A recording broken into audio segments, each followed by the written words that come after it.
Hola, en esta unidad vamos a tratar el tema de las técnicas de investigación aplicadas a la comunicación. El primer tema tiene que ver con el diseño muestral.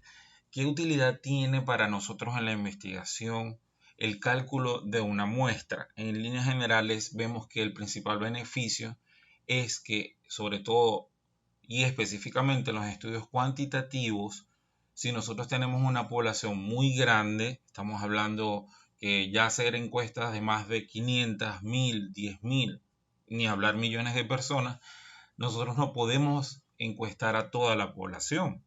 En esos casos nosotros vamos a recurrir al muestreo y hay diferentes tipos de muestreo. Están los muestreos probabilísticos que se calculan en base a procedimientos informáticos y están los muestreos no probabilísticos. En resumen, los muestreos nos permiten llegar a una parte de la población y luego generalizar los resultados de esa muestra a todo el universo con el cual nosotros estamos trabajando. En el segundo tema de esta unidad vamos a estar conversando y van a ver varios materiales sobre las técnicas cuantitativas en comunicación. ¿Para qué son útiles? ¿Cuándo son útiles? ¿En qué tipo de investigaciones nosotros podemos apelar a las técnicas cuantitativas como la encuesta, que es una de las principales técnicas que se manejan en la investigación cuantitativa y es muy común en los estudios de comunicación ver cómo para poder estudiar el potencial de un candidato, para hacer un estudio de mercado, se suelen utilizar técnicas cuantitativas, sobre todo en un primer nivel en el cual lo que queremos es mirar el panorama general. Este tipo de investigaciones son enmarcadas y a veces demonizadas desde el punto de vista del positivismo, pero es interesante comprender cómo se complementan las técnicas cuantitativas con las técnicas cualitativas, que en ese sentido vamos a estar conversando sobre esto en el tema número 3.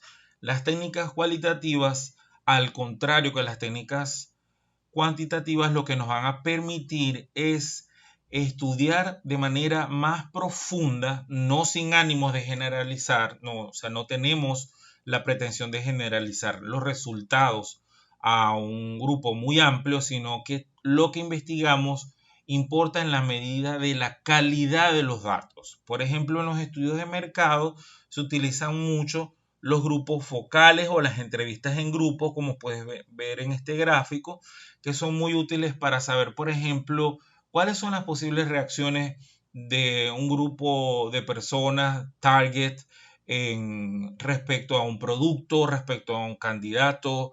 Vamos a saber, digamos, las razones de forma más amplia, podemos profundizar, podemos generar una conversación y luego hay programas que nos permiten hacer ese procesamiento. En términos generales, lo importante es no confundir la técnica de investigación con el tipo de datos. Se suele confundir mucho el tipo de dato con la técnica de investigación. Un ejemplo es cuando nosotros preguntamos cuál es tu preferencia política. Esa es una pregunta, un ítem que nosotros podemos tener en un cuestionario y por naturaleza la respuesta a esa pregunta es cualitativa, pero esa pregunta puede estar perfectamente en una técnica cuantitativa, no necesariamente en una técnica cualitativa. ¿Cuál va a ser la diferencia?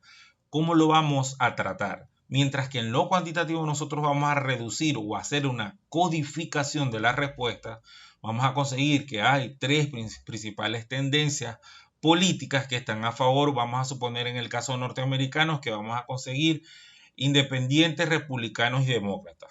Pues sencillamente esas tres opciones las convertimos en un número.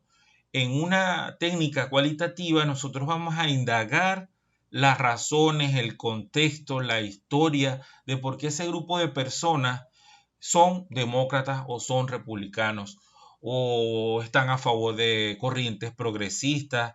En fin, esto lo vamos a ver en muchos casos en la comunicación, en los estudios de opinión también. ¿Qué opina la gente sobre una temática determinada? Hoy en día esto se está estudiando mucho en las redes sociales, que podemos hacer, por cierto, este análisis de redes sociales puede ser también cualitativo y cuantitativo. Bueno, hasta aquí llegamos en esta clase introductoria sobre la unidad 4. Que tengan mucho éxito.